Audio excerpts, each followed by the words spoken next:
Hi there, I'm Craig Ansell. I'm your host of Career Growth Made Easy podcast. Today's episode, number 19, Don't Start with an Apology. Too many times we communicate with apologies. We should just cut to the chase. Sometimes we even lead in-person discussions or emails with one or more apologies. Ultimately, these apologies can be seen as excuses why we didn't do something, get a task done, or even achieve a goal. In the movie Rising Sun, Wesley Snipes plays a Los Angeles police detective whose first words to his new partner, that's played by Sean Connery, "I'm sorry I was late." Sean Connery interrupts Wesley Snipes and firmly says, "No, be on time." That's it. He doesn't go into elaboration. He doesn't go into a long discussion. Just no, be on time. Apologies can weaken or water down what follows in our communication, and typically they don't add values. I believe we should start our communications from a position of strength and maintain clarity throughout. For the last year, I've been carefully monitoring how I communicate in person and through email and text. I noticed that all too often I started off with an explanation or an apology if I felt that the message was late or delayed, for example. I was doing what Wesley Snipes' character did when he met Sean Connery.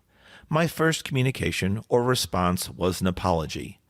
I started out too many times from a point of weakness, not to mention it didn't add value.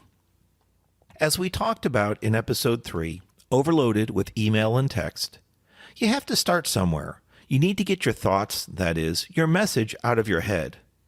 I find I write the way I talk. It's natural and how I'm wired. As you'll learn, just because you rattled something off for an email or text doesn't mean you have to keep it all. Sometimes you'll resequence the content, delete portions of it, and even restructure it differently depending on what information you're trying to convey. Now, I understand that every now and then life gets busy and unexpected events occur. A vehicle breakdown, an accident, the power goes out, and your alarm doesn't go off, or your cell phone dies and you don't get a wake-up alarm. Some of these things you can't control. What about the things that you can? For bad traffic due to an accident or construction, you could plan out alternate routes to where you're traveling, perhaps work or school. You could get traffic updates on the news, the web, perhaps use Google Maps or another navigation program to get advance notice of traffic conditions and learn of alternate routes. If your phone battery is starting to get old, you likely have noticed it needs to be charged more frequently, and it holds its charge a little less each time. It dies more quickly. You can take action and get that battery replaced, carry a portable charger, keep it charging overnight on your bedside nightstand, or consider upgrading your phone. And finally, you could get a second alarm as a backup plan. I know, kind of crazy, right?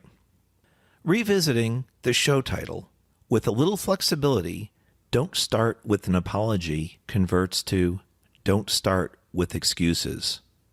We shouldn't lead with excuses. No, we can't control everything, but we can make good attempts at minimizing what risks lie out there.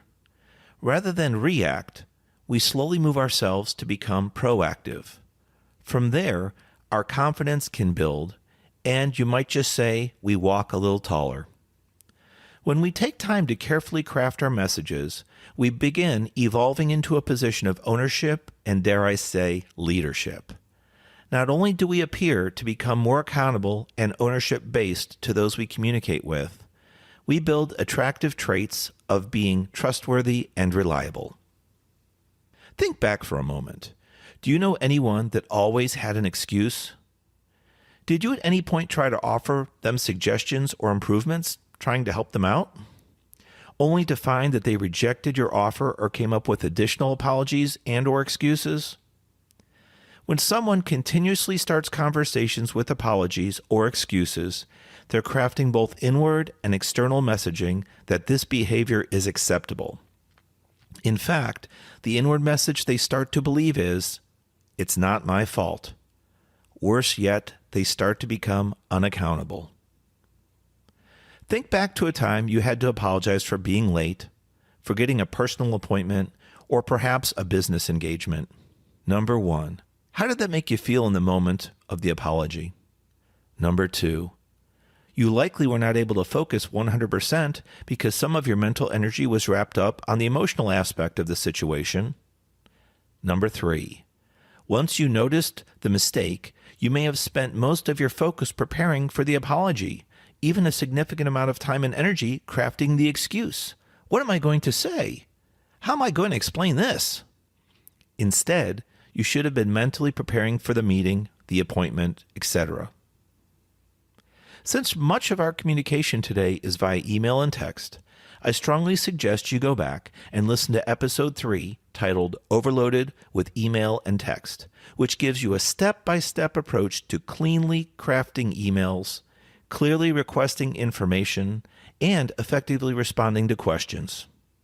Additionally, email forwarding etiquette is discussed and better ways to handle attachments.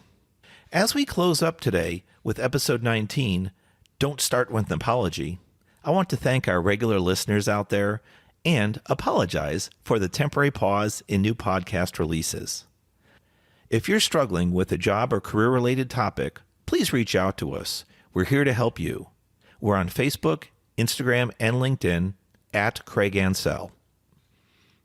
If your resume could use a boost and you want to make sure it has strong formatting, content, and catches the eye, download our free resume tune-up tip guide at craigansell.com/resume. And for those of you that regularly upload your resumes online, please check craigansell.com/ATS. The ATS stands for Applicant Tracking System. This is what many companies use to receive your resumes online. Even if your resume is one of the best out there, it could contain a number of common mistakes that cause upload rejection when scanned by an ATS. Our free Applicant Tracking System guide can help you improve the odds that your resume will have after you click Upload. From all of us here at craigansell.com and Career Growth Made Easy, we hope you had a wonderful celebratory July 4th. We're here to turn problems into potential and issues into opportunities. Please subscribe. We're on most popular players. And finally, we're always looking for some new podcast content. We'd like to hear what you have trouble with or struggling with, and maybe we could put an episode together just for you. Wishing you peace and success in your personal and professional life. This is Craig Ansell.